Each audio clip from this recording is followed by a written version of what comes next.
और जब उसने अपनी आंखें खोली तो इस चींटी का सर जोल के पैरों में पड़ा था। ग्रुप के 2 लोगों ने इस चींटी का सर काट दिया। इस घटना से उभरने और अपना ध्यान भटकाने के लिए जोल किसी से रेडियो पर बात करने लगा। ये कोई और नहीं बल्कि एमी ही थी। एमी भी 7 साल पहले हुए उस हादसे में बच गई थी, लेकिन एमी की कॉलोनी यहाँ से बहुत दूर है और 7 साल पहले जब से वो अलग हुए हैं तब से मिल नहीं पाए। एमी को खोजने के लिए जोल ने काफी सारे स्टेशंस पर बात की और आखिरकार उसे ढूंढ ही निकाला। वो दोनों काफी खुशी से एक दूसरे से बातें कर रहे थे, लेकिन अचानक से रेडियो बंद हो गया। आज मौत का सामना करके जोल थोड़ा परेशान था और वो सारी जिंदगी बस बंकर में बैठकर अपनी मौत का इंतजार नहीं करना चाहता। जोल ने अपने साथियों से पूछा कि एमी की कॉलोनी यहाँ से कितनी दूर है। उन्होंने बताया कि एमी की कॉलोनी पश्चिम दिशा में 140 किलोमीटर दूर है। एक बीच के ऊपर बनी हुई है वो। जोल ने कहा कि मैं वहाँ जाना चाहता हूँ। उसके साथियों ने समझाया कि वहाँ पहुँचने के लिए कम से कम 7 दिन लगेंगे और कोई ट्रेंड इंसान हो ना वो भी 3-4 दिन से ज्यादा जिंदा नहीं रह सकता ऊपर।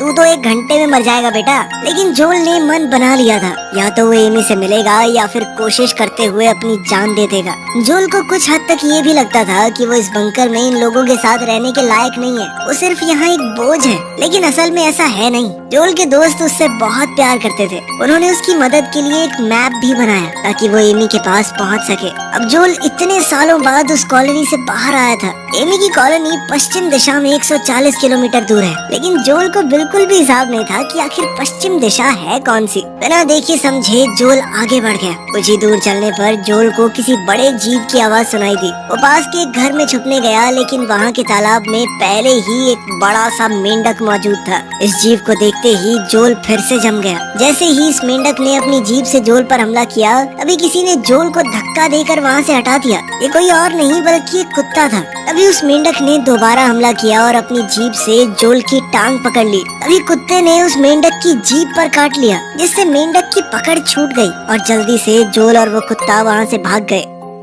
जल्दी ही ये कुत्ता एक रुकी हुई बस में चढ़ गया। ये बस इस कुत्ते का घर है, जहाँ वो अपनी मालकिन के साथ रहता है। उसकी मालकिन शायद मर चुकी थी। जोल ने देखा कि एक दीवार पर बॉय लिखा है। जैसे ही जोल ने बॉय कहा, कुत्ता एकदम चौकन्ना हो गया, जिससे जोल समझ गया कि इस कुत्ते का नाम बॉय है। वहाँ पड़ी एक रेड ड्रेस को जैसे ही जोल ने उठाया, बॉय ने एकदम से वो ड्रेस जोल से छीन ली, क्योंकि ये बॉय की मालकिन की उसके पास आखिरी निशानी थी।